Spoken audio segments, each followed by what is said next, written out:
and give the trees water and minerals. And in return, the trees give the fungi, the mushrooms, sugars. Isn't that interesting? So the world is full of relationships. In fact, you could say the whole universe is full of relationships. Is it just an accident that we have a sun that gives us warmth and light? Is that just something that happened to be? Or is it part of a design, part of a structure that came about over immense periods of time? Who knows what the universe truly is? Who knows how it is that we are here? Which is the most amazing thing, really. Any questions or comments? What if we found out? What have we found out? Well, that's a big question. We found out that there is a universe story, for one thing. We found out that this story of the universe has a movement to it, that it has a beginning and a middle and possibly an ending. And this story of the universe tells us that the universe moves from simplicity to complexity. That we begin the universe full of light and full of power and full of the possibility of creation.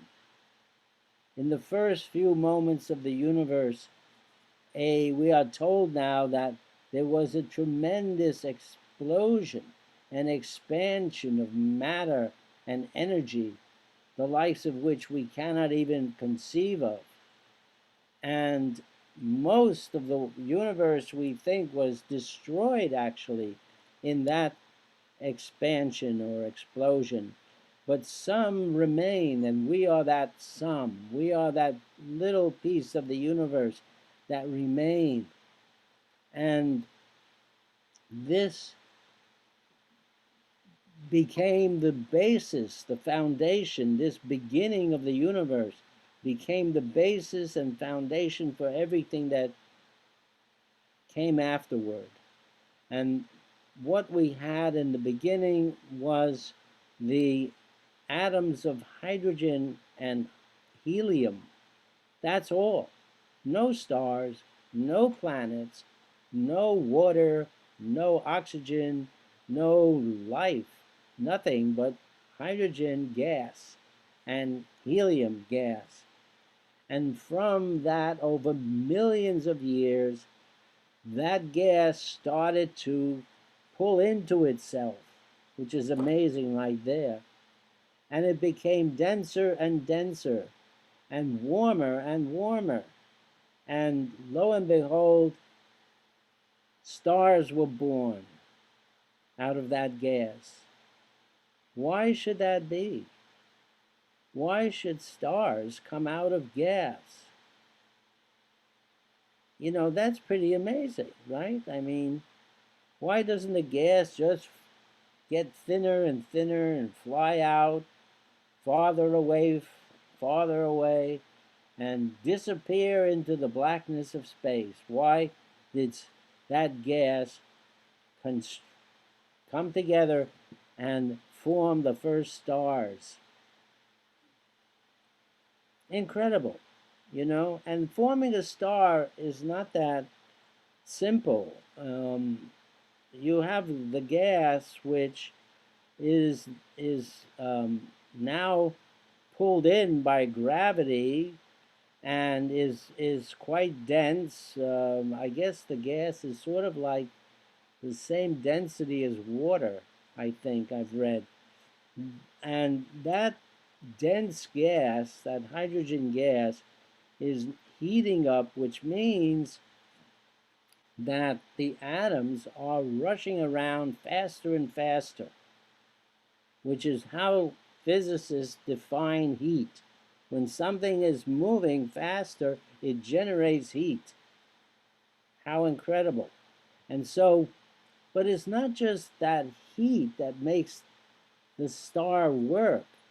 It's the fact that the atoms can smash together, and when they do that, they change. An atom of hydrogen has one proton and one electron. But when you smash two of those atoms together, what sometimes happens is one of those protons will become a neutron, which is a particle like a proton, but it doesn't have a charge. And then that proton and neutron, which has now combined, floats around, and maybe in 50,000 years it hits another proton and neutron, and they can combine into helium. So helium has two protons and two neutrons, and when that happens, it gives off some energy, and that's what powers the sun. So it's not just a bunch of atoms flying around haphazardly. It's that the atoms have this ability to change and to become something new and different and enable the process of energy to be continuous over long periods of time. I often wonder why it is that stars don't just destroy themselves. You know, they're basically they're like huge hydrogen bombs that are going off all the time, and you would think that a star would start to have runaway explosions, which would take over and destroy the star in no time at all. But the star somehow, and I don't understand this myself, somehow the star is able to maintain this steady flow of energy, heat and light over billions of years. And isn't that extraordinary?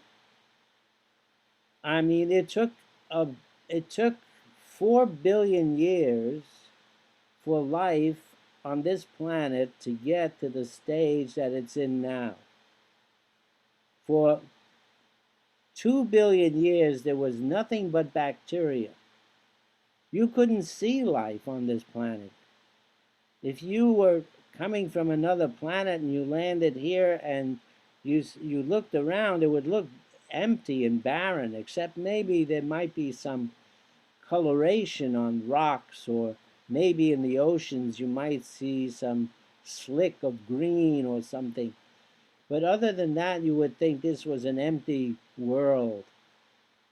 And then after 2 billion years, a new cell had come about, and this new cell is what gave birth to us eventually. We took another 2 billion years to get here. But in all this time, we wouldn't have gotten here if the sun hadn't been shining. And so the sun has been shining for as long as the earth has been around, and so the sun has been shining for 4.5 billion years, and it can shine for another 4.5 billion years. So that will enable life to go on and develop, and who knows what direction it will grow in. But without the sun, none of this would be possible. And the sun works because of a very complicated structure that enables atoms to come together and create new atoms and new and ongoing energy for the earth. And that's very, very extraordinary, I think. Very extraordinary. It's almost impossible. Why should that be? Why should these atoms have this ability to give off energy over long periods of time? Why should they enable the sun to be stable over billions and billions of years? I find that mind-boggling, really. Um, the simplest of things is extraordinarily amazing. The water in cup, the cup itself, um, is incredible. Without water, there would be no life, right? When we look for life in space, we look to see if a planet has water. If a planet has water, there's a good possibility there might be something there that is alive. So, but water is a substance that depends on what? Two different kinds of atoms, right? Hydrogen atoms, which were in the beginning, and oxygen atoms, which came later, which were made in stars. So without the stars, we wouldn't have the oxygen and we wouldn't have water. So stars not only provide us with light and heat, but they also provide us with heavier atoms, which make up who we are. Now, there's some controversy today about how all this really comes about. For a long time, scientists have been saying atoms are all made in stars, but now we think that some of the real heavy ones, like past iron, might be made in something called a neutron star, which is the remains of a star that has collapsed on itself after it burned up all its fuel over billions of years. Stars can collapse and they form what is called a neutron star, which is a very, very dense material. Like if you took a thimbleful of it and you dropped it on the ground, it would it would fall into the earth and go into the center of the earth. I think that's how heavy it is. So it's like a mountain in a teacup. It's like if you took a little bit of it, it's about the same as a mountain that's compressed into that little bit. So it's a very bizarre material. But they think that when this kind of star, this heavy, heavy star, collides with another heavy star, then you can have the creation of very heavy atoms like gold and silver and uranium and all kinds of stuff that make up the universe. But I think people still think that the atoms that make up life, like hydrogen and nitrogen and oxygen, are made in ordinary stars. And that we have to be very grateful for. Without that process of creating heavier and heavier atoms, we wouldn't be sitting here. The chair wouldn't be there, the floor wouldn't be there, and the air we're breathing wouldn't be there. We'd only have hydrogen and helium gas. Not a good way to build a world. Not a good way to make life. Impossible. Um, so, as one of my teachers once said, how did we go from hydrogen gas to giraffes? I kind of like that. Um, how did we go from hydrogen gas to redwood trees to elephants to butterflies to rhinoceros to great fish that swim in the seas and crabs and snails and all sorts of things? How did hydrogen gas become all that? It's pretty amazing. Um, so what else? Let's see. Maybe we'll read a poem.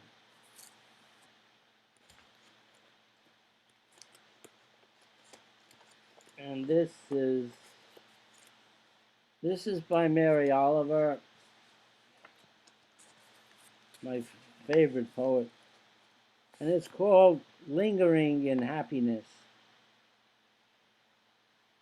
After rain, after many days without rain, it stays cool, private and cleansed under the trees, and the dampness there, married now to gravity, falls from branch to branch, leaf to leaf, down to the ground, where it will disappear, but not, of course, vanish, except to our eyes.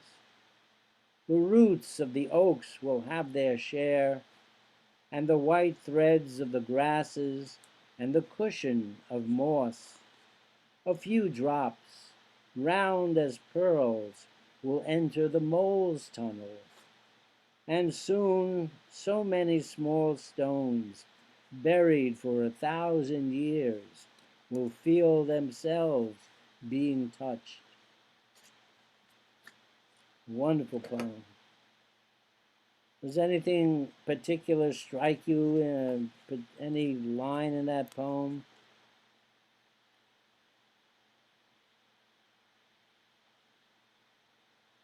Um,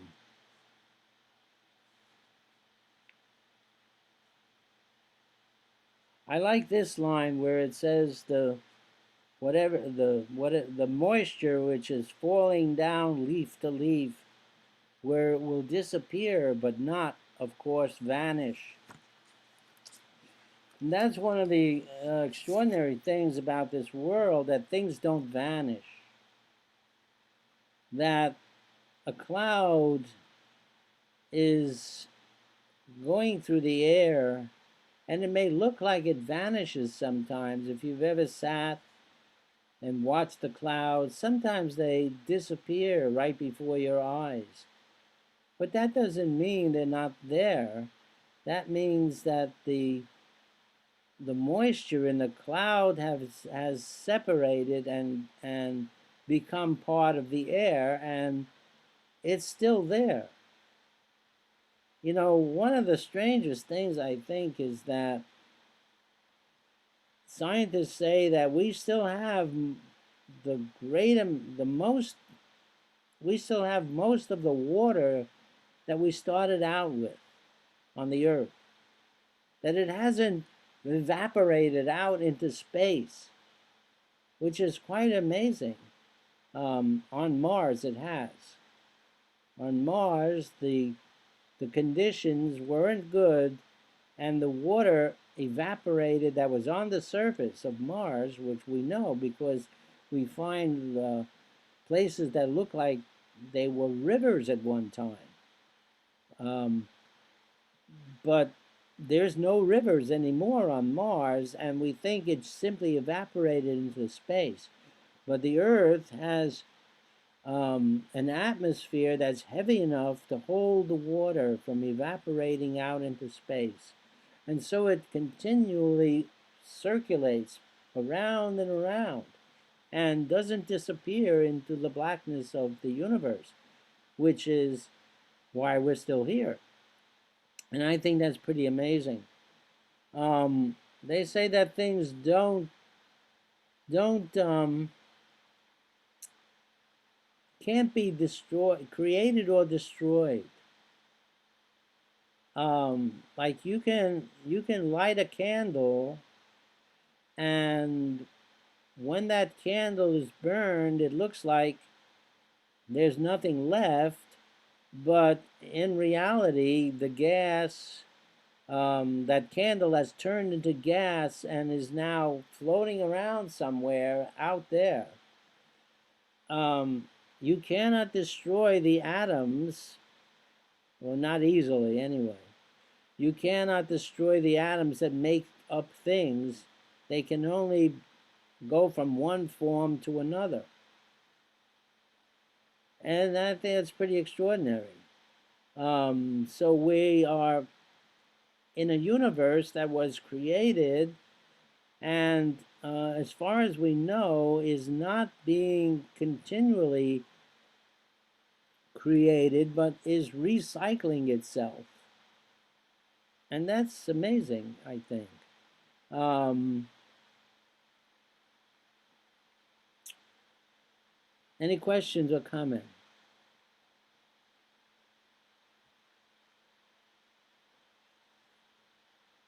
So I would like to ask you a question. Can you think of something around us that you think is extraordinary? Um, and could you maybe talk a little bit about that? Um,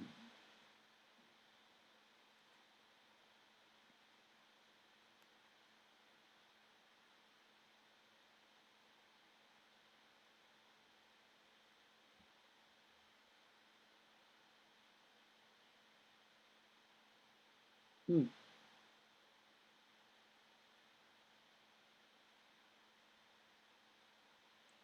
I have something extraordinary going on right on my table here. Out of this flower, which I showed you before, there are two ants now crawling around on my table. And these ants, you know, they're pretty amazing creatures. They've been around for a long time, the ants. I think about 135 million years. Interestingly, they came about the same time that flowers came about. And we see that happening in the evolution of the earth. We see that one thing seems to give rise to another. Um, so the flowers, which also came about 135 or 40 million years ago, gave birth to the ants, the wasps, the bees, and the termites. Um, quite interesting. And they've shared a relationship ever since, especially the bees, which now there are, I think, 20,000 different kinds of bees in the world. And we only get honey from a few kinds, but there are 20,000 different kinds, which I'm started out, I'm sure, as one or two kinds, and now they've spread over the earth and live in all different environments, in different shapes and forms, and make up 20,000 different species, they are called. It's extraordinary how life can change. And here is an interesting thing when we look at an animal or a plant, when we look at a tree or a fish, we tend to see the tree or the fish. But actually, life has become the tree. Life has become the fish. Life has become the bird. The processes that make the bird possible happen under the surface of things, in the smallest of things. The atoms, the molecules, the machinery of molecules that exist in every single cell of our 30 trillion cell body, the the world works because of an unseen structure that enables all life to come forward. And this structure we could call life itself, which changes over time, becomes over time. So we are part of that becoming. Each of us is a little fragment of the whole of life. Hmm? We arrive on this earth, we don't know how, and we live our lives, and someday we have to go, but we are replaced by others. And that's pretty amazing, right? I mean, and these others, which seem different, are they really different? Is it that life takes on different forms, takes on men and women and people of Chinese or Japanese or African or, you name it, but life has become all of us. Underneath, we are all the same. Underneath, we are life itself. Someone in India said, "We are not born and we do not die." And I thought that was very curious when I first heard it, and it took me quite a while to begin to understand what that person meant. And what he meant, I think, was that life becomes a person, or a fish, or a frog, or a tree, and it's constantly renewing itself. And it may look like there is all this difference, all this individuality, but more or underlying all of that is life itself. This amazing thing, which is constantly like the sun renewing itself all the time. Even the chair we're sitting on is renewing itself right before our eyes, becoming through the actions of the atoms making the chair happen right now. Quite extraordinary. Quite extraordinary that anything exists at all. That was one of the big questions that has been asked down through the ages. Why is there something rather than nothing? It's quite a question. Don't you think? That's quite a question. Why is there something rather than nothing?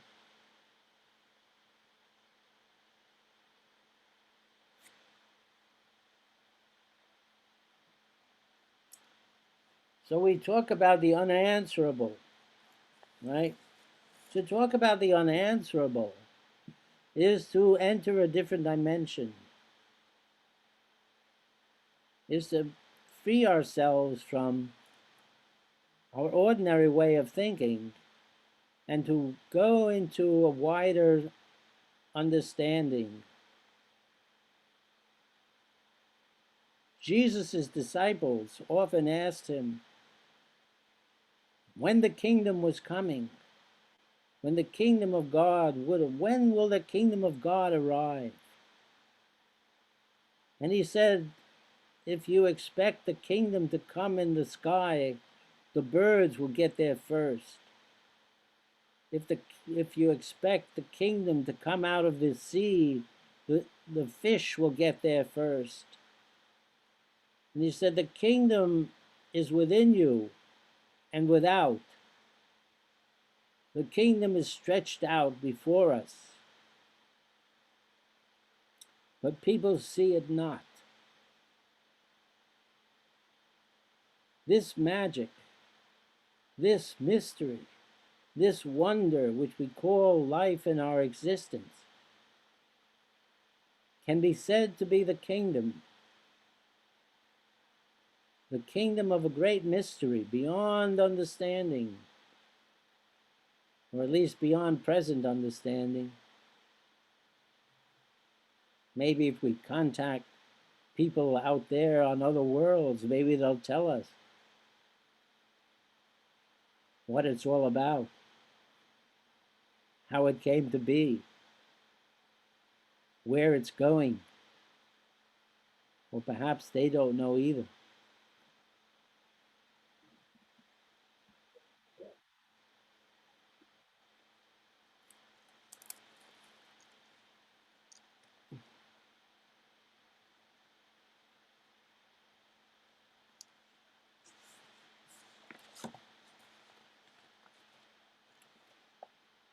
Here's a poem called Invitation. Oh, do you have time to linger for just a little while out of your busy and very important day for the goldfinches that have gathered in a field of thistles, for a musical battle to see who can sing the highest note or the lowest, or the most expressive of mirth, or the most tender. Their strong, blunt beaks drink the air as they strive melodiously, not for the sake, not for your sake, or for mine, and not for the sake of winning, but for the sheer delight and gratitude. Believe us, they say, it is a serious thing just to be alive on this fresh morning in this broken world.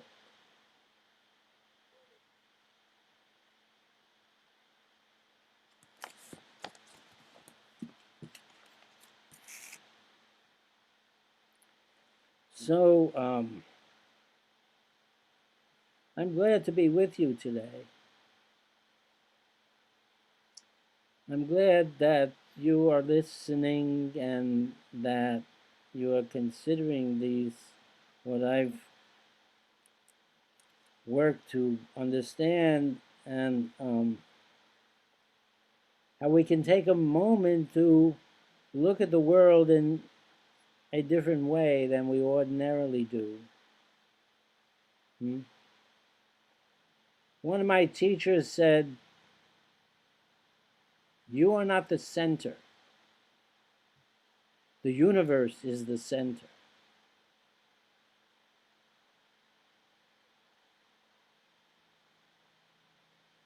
It is out of the universe that all things have come.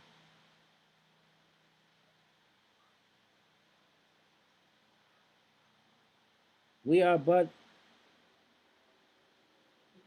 a piece of that mystery. We are part of a flow of mystery, of inexpressible wonder.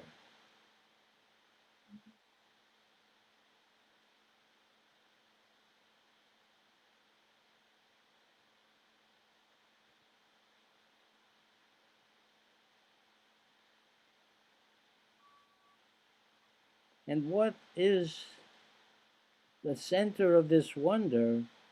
Perhaps it is the heart.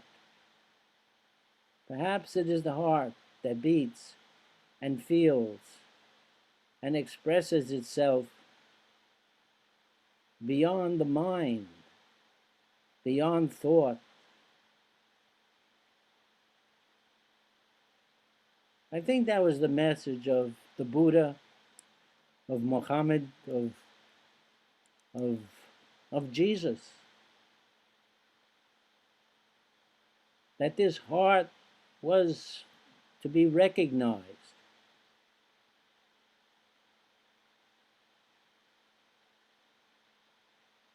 that we needed to come together under this immense love that comes to us from the great mystery of the universe.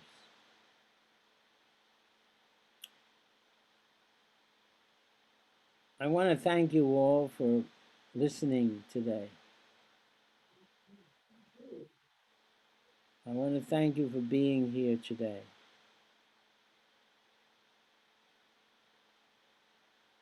God bless you.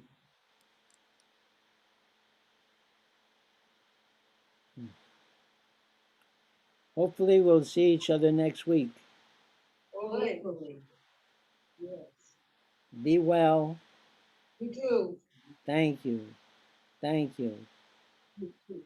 Great to be with you today. Take care. Have a nice lunch. Thank you.